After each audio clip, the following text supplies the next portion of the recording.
Hi guys, today I will be talking about the Saga MC2 after driving it for almost 10,000 kilometers. And maybe why, with this review, maybe you should consider the Saga over the Axia as your first car. For reference, the Saga is almost 12,000 ringgit more than the Axia. Like the Axia, the Saga also has an immobilizer, meaning you need the original key in order to start the engine. However, unlike the Axia, the Saga has central locking and also an alarm system.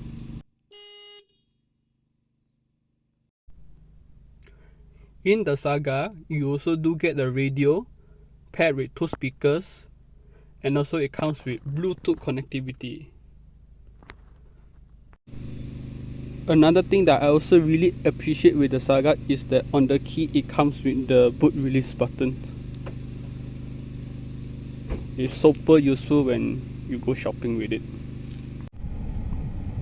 Sitting in the driver's seat, you can tell whoever designed this car was very thoughtful, because for here and here, they are the perfect height to rest your right hand when driving like this.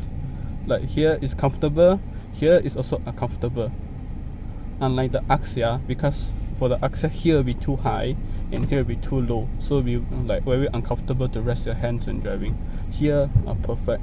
Both of these places are comfortable when driving long distances.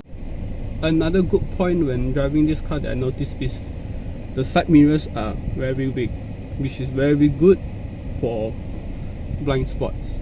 They are so wide, like a rectangle. Another thing that I appreciate with this Saga when driving is that the height of the car is very perfect. As you can see when I open the door, I never hit the side of the road curb. And I'm saying this because I do own a Vios and my door will always slightly hit the curb there. So I find this is perfect.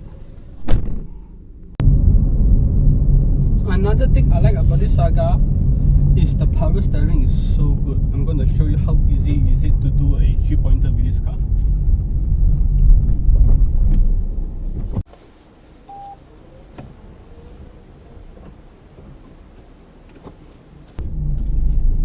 Simple as that. It's so light. Driving the Saga, but really it's actually the perfect car to drive in Malaysia. The clutch is not that high. The clutch is perfect. Not so high, not so low, and it's not heavy, not light. It's perfect. The steering feedback is good. Gear shifting is good, as you can hear. Because I remember when we all owned the old Saga BLM, my mother would always complain about these two things. Despite having a power steering in the old Saga BLM, the steering wheel is still very heavy. And I know whoever owns the old Saga BLM or any of the previous Saga before this Saga knows that the gear shifter is very odd to shift when changing to first and second, because it's very far. So with this new Saga MC2, they massively improved the power steering wheel. Now it's one of the lightest power steering wheel that I ever drove before. And just to let you all know, I do not own a Continental car, so you can just compare with all the Toyotas and Hondas. And the gear shifter is the best gear shifter for a budget car.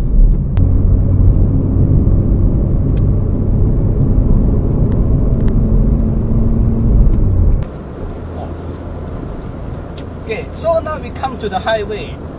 And I remember someone asked me in one of my previous videos, how does it drive for long distances? And I can just say it's perfect.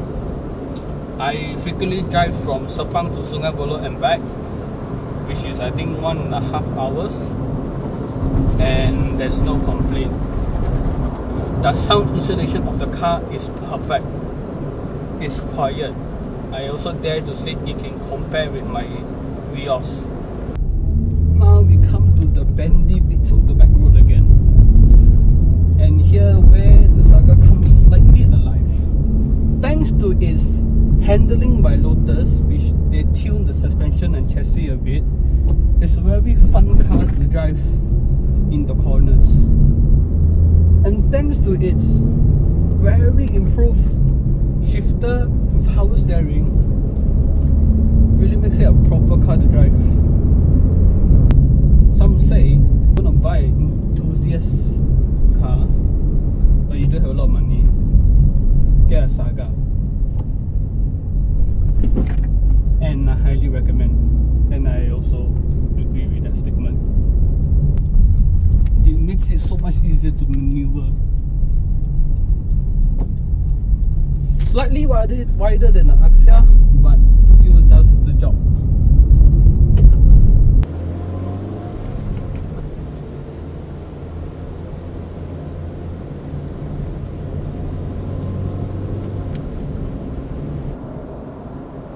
But here's the annoying thing part about this Saga. Like for right now, I'm on a slight hill. I'm driving 80 kilometers at around 2,250 RPM, and the car struggles to accelerate for a while. Even though if I put my foot down, which my foot is all the way down now, it doesn't want to accelerate. Okay, now I'm going downhill.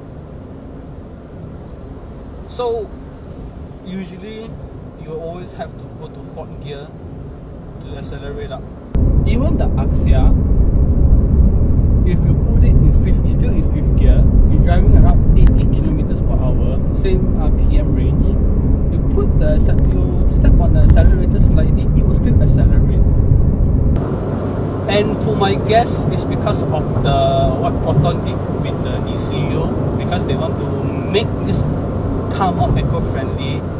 So I think on 5th gear and sometimes 4th gear, they do delay the acceleration for a while. But this becomes worse if the hill is getting steeper and you try to accelerate. What I find quite annoying with the new Saga is that the lack of storage space. You do get some here, but compared to the old Saga BLM, you get a way smaller glove box, like this big only. In the old Saga BLM, you also do get storage space here, but the new one doesn't have one anymore, so I can't put my smart tag here anymore. And lastly, in the old Saga BLM, you get back seat pockets here, but in the new Saga, you don't get it in the standard version, which is this car. It's only available on the premium version of the Saga. After driving both the Saga and Axia, I have come to this conclusion. If you're just looking for a car to get around town and do shopping, thanks to the Axia's compact design and superb fuel efficiency, the Axia is the way to go. However, if you're willing to spend more on the Saga MC2 over the Axia, then do so. It's a much more proper first car due to having central locking and reversing sensors. It's more safer because it's more stable, and also because it has an ABS system. With that, you'll be more rest assured when driving long distances in this car. And lastly, it was engineered and designed by Malaysians like you and I, so you do get a sense of pride when driving it.